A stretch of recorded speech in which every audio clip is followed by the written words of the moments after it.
Unapologetic. It means not apologizing for your greatness. Here, we unpack the inner workings of our greatest creatives, from authors, musicians, filmmakers, painters. We even talk a little sports. And sometimes there's poetry in motion on that ball court and that football field. We speak about the lifestyle, the culture, and the overall way of life that is known as hip hop. We even touch on some current events and situations that affect the culture as well. All in all, this is Unapologetic, and I'm your host, Elijah Foreman. Let's get it started.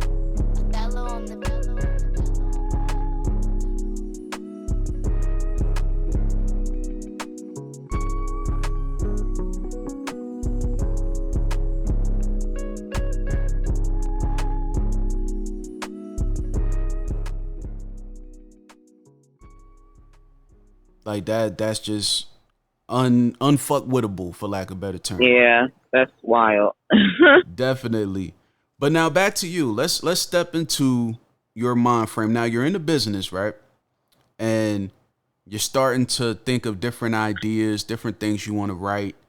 What made you want to step into urban and then kind of mix romance in with the urban? Because I kind of do that with urban and erotica. You know, I have a lot of books where it's urban, but at the same time, the erotica that I put into it kind of brings in both audiences. So what made you do that? Right. So when I was a signed author, it was kind of like a mandatory thing. The contract stated, and the publisher, at the time, Portia, will put into your head, like, you have to have this woman. Something had to happen to her that's so traumatic. There has to be a knight in shining armor that comes saves the day and saves her, and they fall in love and run off into the sunset together. Like, every single story that you wrote for her had to have that pretty much storyline. Mm-hmm. It didn't matter what happened in between, who got popped on the way, who got pregnant on the way, none of that mattered. But as long as she was a damsel in distress at the beginning of the book, a guy come in, make her feel all loved, and make the characters fall in love with the man, and then they are happily ever after at the end. That's all that she wanted. So it was kind of, I was in a contract, and I had to write urban, and it had to have romance in it as well. Right. So it's just something that I had to do per my contract, if that makes sense.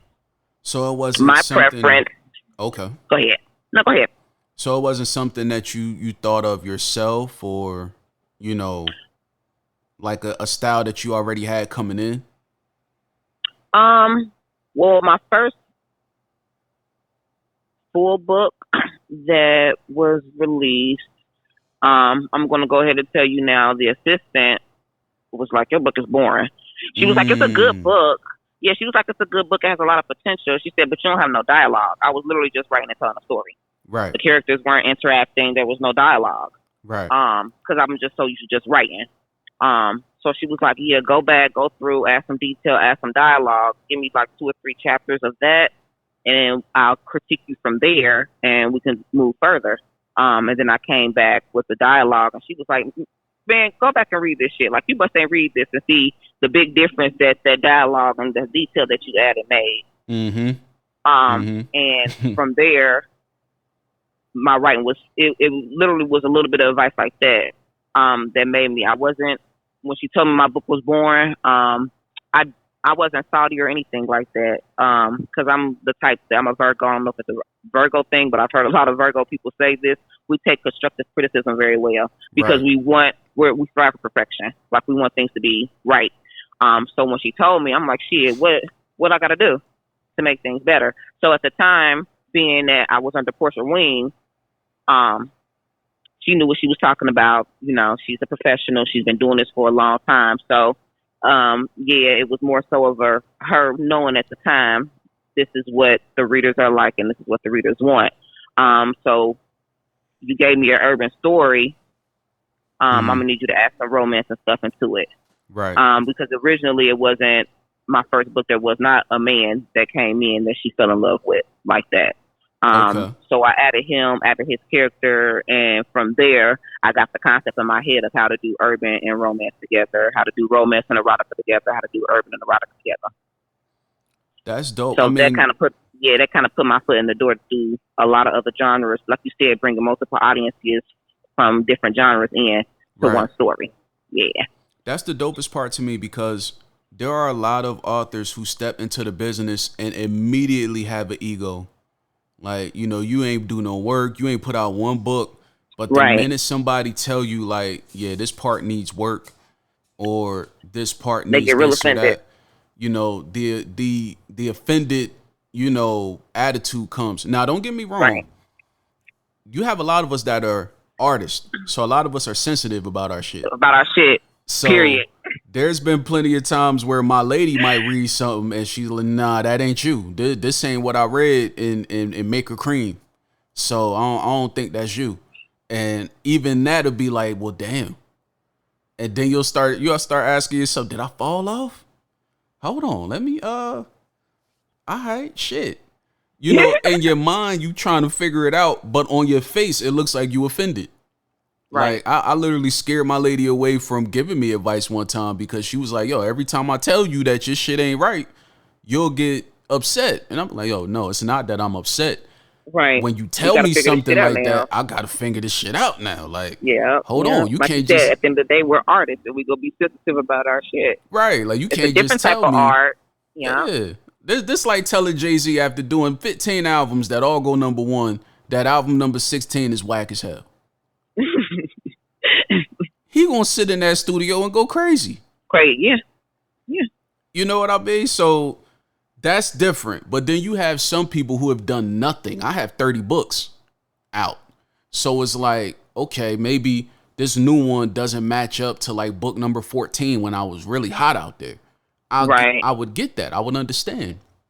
But you have a new jack that got maybe a book or two, and if a publisher tell them or editor tells them like, yo, this ain't really it, they'll get mad. They want to go on Facebook and start trashing the Making posts publisher, and and stuff. Yep. For real. it's like, bro, Yep. like, no, man, you got to be humble when you're doing this.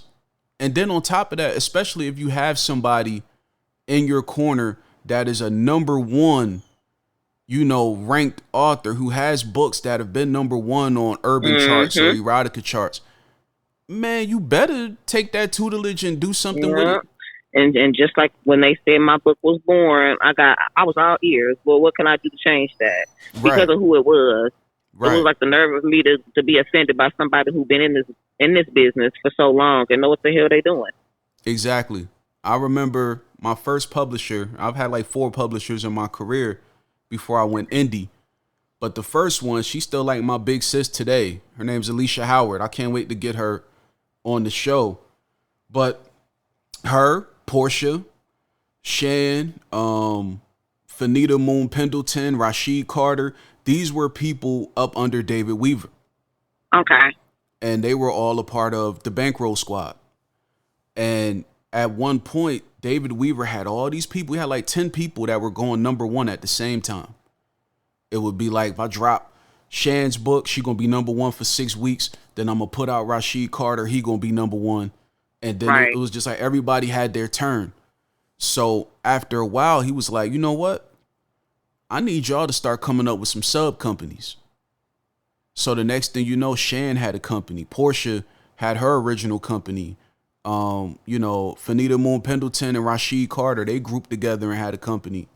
And then Right. Alicia Howard was one of the last people that got her own company, and she was grouped up with another author by the name of Drusilla Mars, and they created something called Teflon Mafia. Okay. And Yep. Yep. I was the first author on that group. And I remember putting out a couple of books that did well. My first book went number 4 on the urban charts.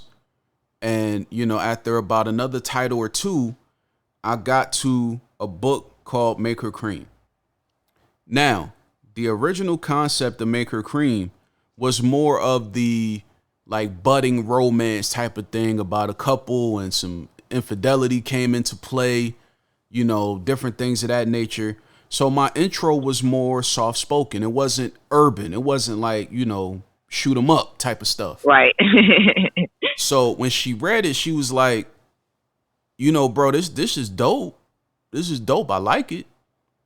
But it don't match the title. Like when you hear a title like Make Her Cream, it's like, hold on, like what's this about? Right. So she said, no, this intro right here ain't Make Her Cream. Not to say it's whack, it just don't match it. Right. Go back, get me Heard a lot something of that. else. So I'm like, damn, all right. So I'm sitting here, I'm listening to different music. I'm listening to like, you know, different interviews. I'm watching different movies and shows, and I'm just trying to come up with something. I was going blank for a while. I went blank for about a week or two. So then finally, I said, fuck it, let me start it this way.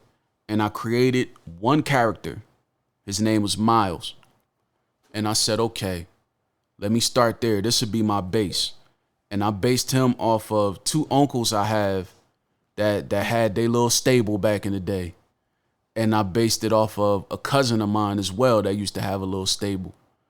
And I said, all right, now this dude, he's going to have 3 women that are like his go-to women that he chill with. And he's going to have them for different reasons.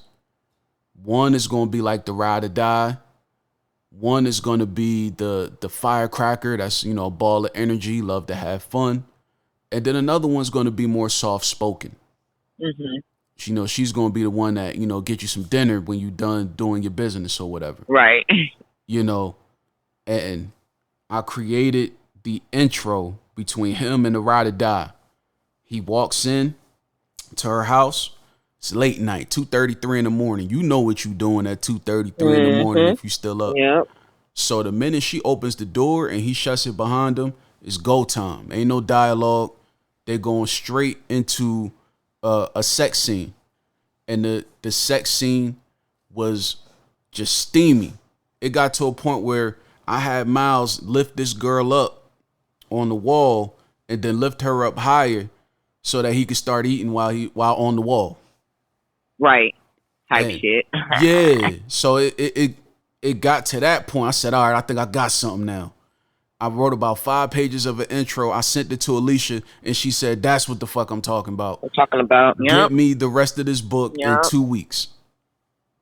And, you know, right now, to this day, Make Her Cream is the best selling series that I've had. And it's a 5-book series now. But it's the best selling series I've had in my career. So if I didn't listen, if I had too much of an ego, I would have lost out on an opportunity. You know, I would have lost out on a golden opportunity. And now that original storyline that I had for Make Her Cream, it's still a book. It's a book in my catalog called Betrayal and Infatuation. But when you listen to that title, Betrayal and Infatuation, that matches that storyline perfectly. Make Her Cream didn't match that. And that's something that was something that I ran into with my titles, more specifically when I was signed, because my stories have the titles that go along with the story and go along with the synopsis, but the titles had to be specific to what Portia at the time thought was hot and relevant. Mm-hmm. So the titles had to have gangster, savage, hood, nigga, thug, something of that in the title. Right. Because according to her, that's what caught readers' attention. So I can remember more specifically with my very first book that ended up being a 3-book series. The title did not match at all, and the reviews that they left on Amazon said that shit. Like, the book was great, but I don't know what the hell she was thinking about with this damn title. It wasn't a title that I picked. It was all my titles were changed by Portia. And then once that shit happened with them, and you know, Amazon brought the books down, I went and started self-publishing and republished my own books and put them back up with the fucking titles that I wanted. Absolutely. So that's why I say in the end, I got everything that I wanted. So there's definitely no hard feelings because I saw the light at the end of the fucking dark tunnel. I flipped that shit and made it my own. Redid my covers the way I wanted my covers to look because they control every fucking thing. Mm-hmm. Redid my titles the way that I wanted my titles to go and all of that stuff. And then put them back up on Amazon myself. And sometimes, you know, the harsh truth that a lot of young authors are naive to is the fact that your vision and your ideas may not match a publisher's vision or ideas Mhm. of you. You know what I mean? Like, publishers don't always want the author to be bigger than them. Hey, of course. You know what I mean? Because then at that point, what you need me for? I'm supposed to be the cash cow that comes in and pretty much saves you, come to the rescue. But if you got this platform and this following on your own without any of my help, you don't need me then. Go indie. You don't need. Yeah, right. You know what I mean? And I dealt with that type of issue before. I remember when Alicia Howard, disbanded her company, she took a break from the business. I was in limbo for about a month. And, this is back in 2015. I had signed to two publishers at once, and I had a Southern based publisher and I had a New York based publisher. So I'm like, okay, two different markets, they're both, rich with history when it comes down to writing and people wanting to Mhm. read books and stuff. I said, I can knock this out the park. So I started, turning in books. At one point, I had like two books with the New York-based publisher and two books with the Southern-based. New York publisher was doing a lot better than the Southern-based, but I was moving around. I was meeting people. I was getting different connections and stuff like that. So then I remember reading an article on Kawan, and he pretty much had announced that not only did he have two publishers, St. Martin's Press and Urban Books at the time, Mhm. he also was getting ready to create his own company, Kawan Presents. Mhm. Light bulb. I'm like, okay, I could do that. I got enough material to where I can satisfy the needs of these two publishers and put out some shit on my own. Yes. And it, Yes. it would And just that was build my another thing I catalog. learned too. Yep, that was another thing I learned too. In a couple of years that I was with Portia, it wasn't even just, I came in wanted to be signed because I knew that I was going to use the opportunity to gain as much knowledge as I could about the shit. Mm-hmm. So the whole time that I was under Portia, I'm gaining knowledge and learning how the shit goes ins and outs, how to format, what editors, are good, what programs they're using or whatever, how to format, just all kinds of just crazy things. Do covers, learn Amazon's ins and outs and how use them for your benefit and for your advantage. So the whole time that I was there, and again, there was never no hard feelings because I had felt like I had gained so much from them any fucking way in the end, Mm-hmm. whether it was monetary or not. When it came down to the knowledge and what I learned Right. from them, that was the biggest takeaway for me. Right. And see, now that's where I slipped up at. Young authors, when you're getting into a deal with the publisher, y'all need to do one thing before you do anything else. Read that goddamn contract from Read it. cover to cover. Mhm. Because one thing Mhm. I didn't realize in both contracts was that there was a clause where they both knew about each other. The Southern based publisher knew about the New York publisher and vice versa. So Okay. they knew I was doing business elsewhere. But they both said in the contract that I was to not do any business of my own or do business with anybody else. So when I went ahead and I filed for the LLC, I got the logo, my original logo at the time, and I started advertising things and posting things. That's when the trouble came. Right. Next thing I know, the Southern based publisher, he completely just deleted me from the website. He took down my books. He gave me a letter in the mail pretty much dissolving my contract and everything. Completely professional. Completely professional. Let it be known that the petty part of his professionalism was, telling me that I couldn't speak on his name. If I did interviews and I was, bitter about anything, I couldn't talk about him. I couldn't say anything about him legally or he would get his lawyers involved. Okay. Once again, completely professional. Right. The New York-based publisher was different because he didn't like how I was doing my business, but at the same time, he knew he had a book of mine that was making money. Because at the time, when I rebranded Maker Cream, I gave that to him, and I had another book that was originally called Me, You, and Hennessy after the Dej Loaf record. I like that. Me, you, and Hennessy. Okay. We rebranded that because another company had the title.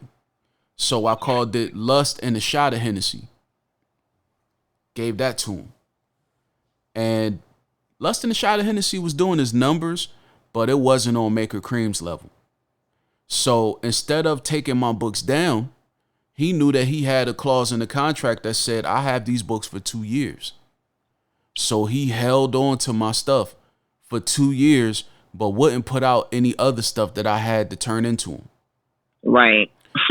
So I had spent like 6 months writing Maker Cream 2. And when I got ready to turn it in, that's when he told me, nah, you good, bro. Do your thing. We ain't got to do nothing else over here. So I'm thinking, all right, well, Southern-based dude already took my stuff down. When you gonna take my stuff down? I can get the ball rolling indie. He refused to do it.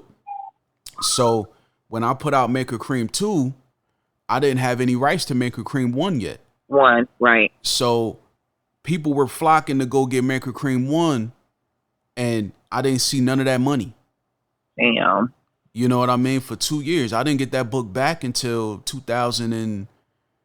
the end of 2017 going into 2018. Wow. You know, so that was 2 years of money missed. This is why I kept plugging away with that series. I said, no, I got to make up for this.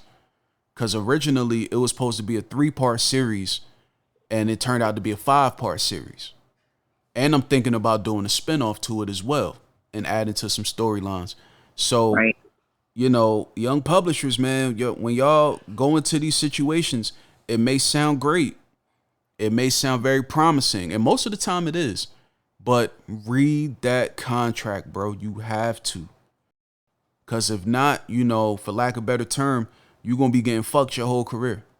Yeah, pretty much. You know, because that's the game that's being played. And it's no different than, you know, movies. It's no different than music. You know, any other type of artistic expression. There are people, there are higher ups who are the gatekeepers of this that will fuck you over if you let them. Yeah, of course. And that's just no matter how goes. popular they may be or whatever.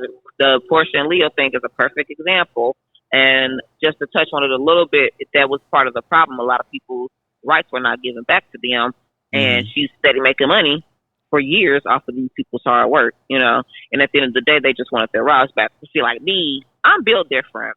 And I ain't trying to get ratchet on your show or anything like that. My followers know how I am. Unapologetic. I told Portia on several occasions I will pull up on her in Atlanta, Georgia. Oh, yeah. And it'll be a problem. It got to that point. It got to that point with the New York publisher. I had people ready to go. But even her assistant, it got to a point to where Portia didn't say nothing to me. Her assistant would literally email me and be like, Portia, I already know how you are and how you coming, so we just want to resolve this. We don't want none of this. So yeah, that's how it was so easy for me to get my rights back and get everything back, without no nothing, no issues, no problems. Right. Because I'm not the one. I wasn't on that. And again, I done told her several occasions, girl, I will pull my ass up to where the fuck you live. And that's just going to be the end of it. Because if I pull up, I ain't pulling up for nothing. Right. You going to have to get your pretty ass drugs. Right. Right. That's just what it is. So, now, but that's just me. I'm built different like that because I literally don't give a fuck. So, absolutely. Now, see, the thing is with my situation, I had people ready to go, and the people I had ready to go are in the streets for real and are into some other activity. Right. He had people ready to go on his side that are in the streets for real, as is he was at that time. So we had people on both sides telling us like, yo, keep it business. Keep it business, because that's going to be something else that you can't stop if it go there. So that's when I had to eat my mistake, because when it got down to business and I finally read what I missed on that contract, it's like, damn, bro, he got you. Like, even if you do pull up to his house, what you going to do but catch a charge? You know what I mean? Because on that fine print, on that black and white, he put this in the contract and you agree to it. That's it. It's nothing else that can be said or done. New readers read them contracts. Yeah, Read them contracts, baby. definitely. Because guess what? If you planning on being in this thing for 10, 20, 30 years, let me tell you something. You better start off the right way now. Because one of my favorite authors, people are surprised when I say this, is a guy named James Patterson. And Okay. the reason why he's one of my favorite authors is not so much his stories or his books, it's his work ethic. He was He's on, consistent and everything. absolutely, he was on a show on ABC called 2020. And I remember 2020. he brought them in his office. And, the host of the show is looking at his walls, different covers and different books that were made into films and things of that nature. And it was like, oh my God, this is beautiful. James Patterson said you like that, right? Sorry, we'll come over here. It was a dresser. And it had about 3 to 4 different drawers. And in each drawer that he opened had about 40 different unpublished manuscripts in each drawer. Wow. That Sheesh. had nothing to do with the 90 books that's already out. Mm-hmm. Mm-hmm. So that tells Goodness me right gracious. there, and this is an older dude. James Patterson is in his late 60s by Yeah, now. yeah. He been writing for a while. So that tells me right there, you ain't gonna get to publish all this stuff on your own. So you're creating generational wealth based off of your name alone. Bone, yes. I love that. Because when you pass away, whoever you leave this business to, they now have the power to put out over 100 books that you left behind that went unpublished. Mm-hmm. That's another 20 years of business. I love that. Dang. Like, that's the type of stuff I pay attention to just from having that experience and then learning the business a little bit more when I went indie. I'm like, damn, you Mm-hmm. know what I'm saying? I'm 30 now. So it's like, man, 30 years from now, what can be done when I turn 60? Yep. Secure a bag then. Yeah. For You know what I real. That's mean? a great way of thinking about it. And that's what I tell any young author, like, don't pay attention to what's going on now. You know what I'm saying? You may see the author or the rapper that got the nice car, got a nice looking house, things of that nature. Take your time with this. Your turn is going to come depending on how consistent you are You are. Yep. and how much you focus on your style and your work. Your turn is coming. But the minute you start paying attention to what's going on now around you, you're going to lose sight of your opportunity. And that's what it comes down to. Mm-hmm. So, Great advice. any of my listeners, man, this is a dope conversation. I hope y'all paying attention and y'all writing some notes, because this is real talk from two authors that are really doing it and did it on their own. Right. You know what I mean? Another question for you, and this is interesting. I had another author on last year who kind of dibbled and dabbled into this type of vibe when it came down to writing. You have stories that touch on like poly relationships and touch on like lesbian stuff as well. Yeah. Where did that creativity come from? Because that's not normal in what we do. That's exactly why, because it's not normal. So I definitely, um, that's my goal this year too, to start writing more. So like I have, some stories that I'm writing now for Kindle Vella. I'm going to take advantage of Kindle Vella and put a couple of stories up there. And the stories that I'm going to upload, they do like a series. So, you upload a series and you read it by series. So basically like episodes, and it'll be touching on the BDSM lifestyle. I Right. get so many messages every day, in my inbox asking about the lifestyle and polyamory, which let me put out there are two totally different things. I Yes. identify more with polyamory as opposed to the lifestyle, and that's how people get the shit mixed up, because they assume poly is the lifestyle and all we want is sex, and that's not what it is. Now the lifestyle is about sex. Well, That speak on it. What's the swinging, difference between the two? that okay, lifestyle is swinging, couple swapping, things like that. You're in the lifestyle, and that also includes like BDSM. That is a big part of the lifestyle is sex. And again, Mm-hmm. like I said, there's couple swapping, swinging, watching, being watched, going to sex parties and things like that. BDSM, all of that is incorporated into the lifestyle. Where polyamory is more about gainful relationships, connections with people. I'm chilling with, we're gonna say, John, and everything's going great with John. John likes to do something with me that I like, but then here comes Brandon, we're gonna say, and me and Brandon vibe well too. We connect and we cool, and he likes to do something with me that John doesn't like to do. So me and Brandon enjoy doing that together. So it's not really more so about I'm meeting and trying to fuck on Brandon. It's just Brandon, me and Brandon vibe, me and Brandon connect, and we have a connection that's worth exploring.